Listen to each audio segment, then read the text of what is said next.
Hello friends. तो आज हम हमारी थर्ड ड्रग स्टार्ट करते हैं जिसका नाम है आमलकी। आमलकी का जो प्रमुख कर्म होता है वो रसायन होता है, क्योंकि आमलकी जो होता है वो वाजीकरण होता है, शरीर को बल प्रदान करता है, धातुओं का पोषण करता है और रक्त का पोषण करता है, इसलिए इसको रसायन कहते हैं। फिर नेक्स्ट हम देखेंगे इसका गण।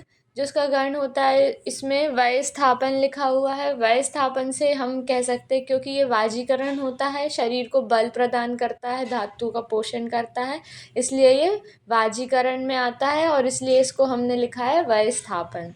नेक्स्ट हम देखेंगे विरेचनोपग। विरेचनोपग का अर्थ होता है कि तीव्र विरेचन में सहायक होता है। जैसे हमने पढ़ी है 5 प्रकार की वायु, प्राण, अपान, उदान, समान और व्यान।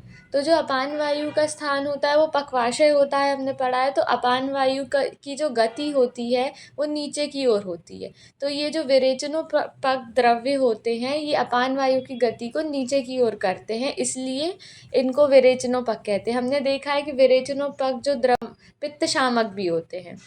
अगर पित्त का शमन होगा तो विरेचन होगा, क्योंकि हम जानते हैं कि जब भी पित्त प्रकोप होता है तो उसकी चिकित्सा क्या होती है? विरेचन, हमने पढ़ी हुई है। तो इसलिए विरेचनोपग जो द्रव्य होते हैं वो पित्त का शमन भी करते हैं और अपान वायु की गति को नीचे की ओर करते हैं, इसलिए जो आम्लकी है उसको विरेचनोपग गण में रखा गया है। फिर नेक्स्ट हम देखेंगे कि त्रिफला। त्रिफला में हमने देखे हैं 3 घटक द्रव्य होते हैं त्रिफला के, हरितकी, विभीतिकी और आम्लकी। तो त्रिफला में आम्लकी जो होता है वो एक घटक द्रव्य होता है, इसलिए यहाँ पर त्रिफला लिखा हुआ है। फिर इसका जो कुल होता है वो ये एरेंड कुल से बिलोंग करता है, इसकी फैमिली यूफोरबिएसी होती है और ये लैटिन में इसको कहते हैं एम्ब्लिका ऑफेंशनैलिस। ठीक है। फिर इसके पर्याय देखें तो इसके 2 पर्याय दिए गए हैं, आम्लकी और धात्री। तो अब हम देखते हैं इसका स्वरूप। स्वरूप में अगर हम देखें तो आम्लकी का एक वृक्ष होता है जो 20 से 25 फुट ऊंचा होता है और इसमें मतलब आम्लकी में पुष्प दंड होते हैं जिसमें पीत वर्ण के पुष्प गुच्छों में लगे हुए रहते हैं। फिर जो इसके फल होते हैं वो गोलाकार होते हैं, येलो या ग्रीन कलर के होते हैं, मतलब पीताभ या हरित वर्ण के होते हैं और पकने पर ये रक्ताभ मतलब रेड कलर के हो जाते हैं। फिर इसके जो फल होते हैं उनमें 6 रेखाएं होती हैं जो उसको 6 खंडों में डिवाइड करती हैं। ठीक है।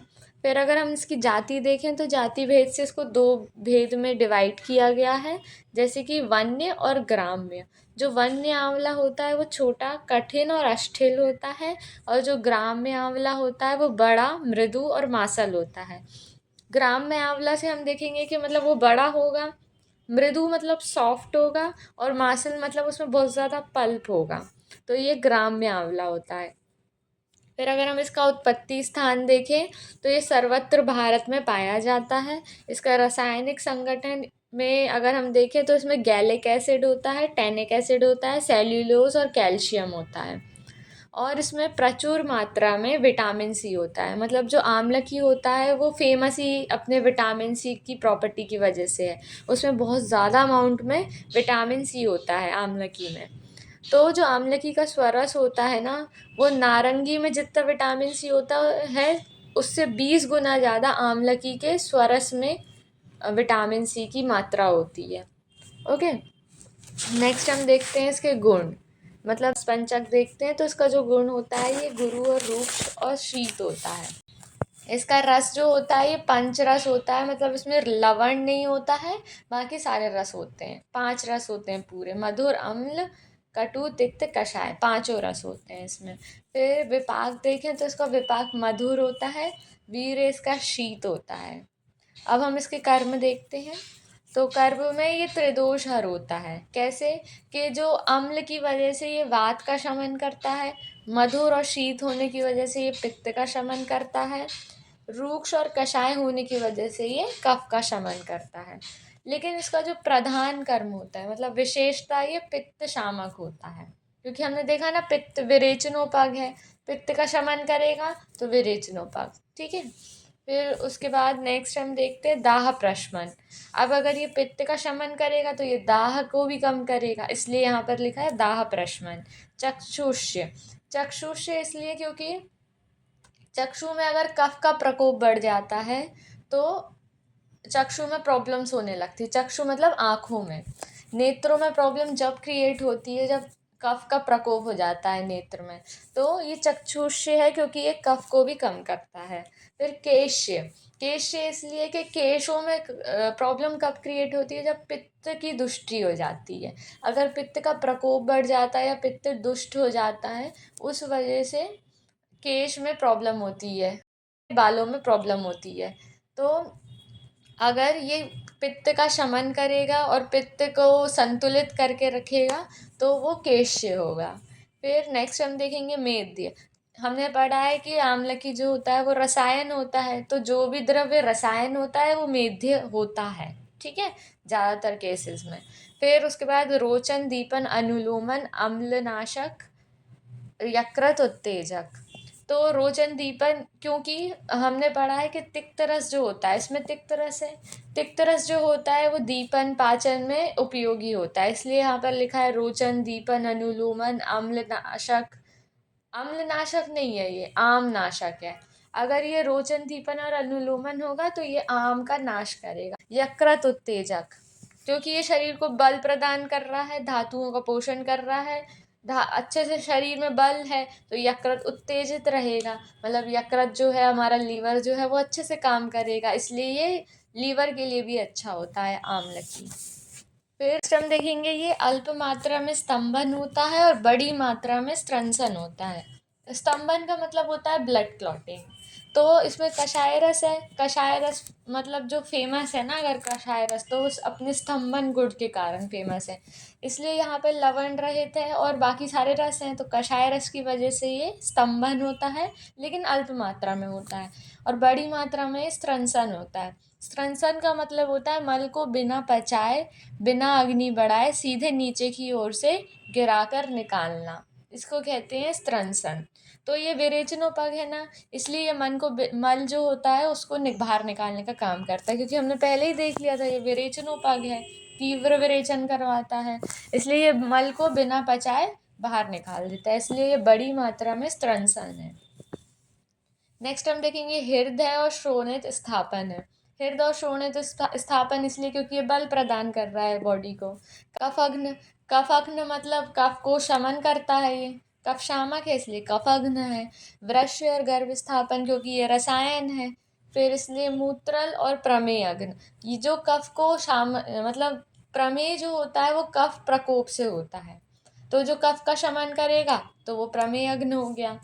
कुष्ठाग्न है, मतलब इसमें तिक्त रस है, तिक्त रस क्या करता है, रक्त का शोधन करता है, रक्त साफ रहेगा तो त्वचा साफ रहती है, रक्त की प्रॉब्लम की वजह से ही त्वचा में प्रॉब्लम होती है, इसलिए त्वचा रिलेटेड प्रॉब्लम में भी ये उपयोगी है, क्योंकि इसमें तिक्त रस होता है, तिक्त रस रक्त का शोधन करता है, जिसकी वजह से इसमें लिखा है त्वचा में कुष्ठाग्न, कुष्ठ के लिए भी हितकर है ये।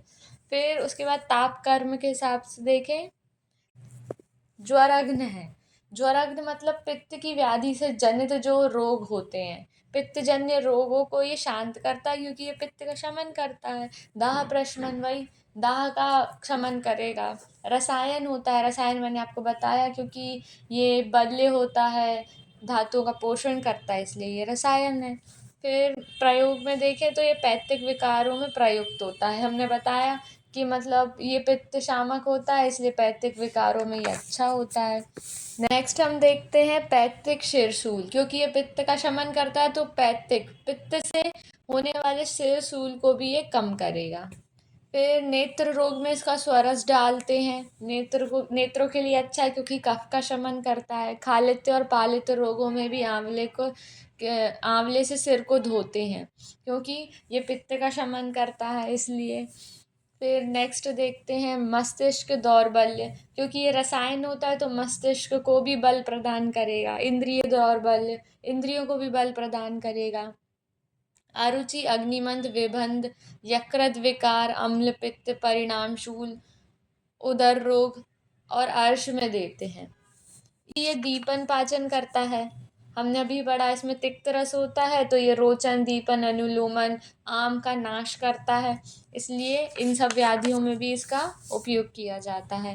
हृदय रोग, रक्त पित्त और रक्त विकार, क्योंकि ये रक्त का शोधन करता है, इसलिए ये रक्त पित्त में, रक्त विकारों में दिया जाता है।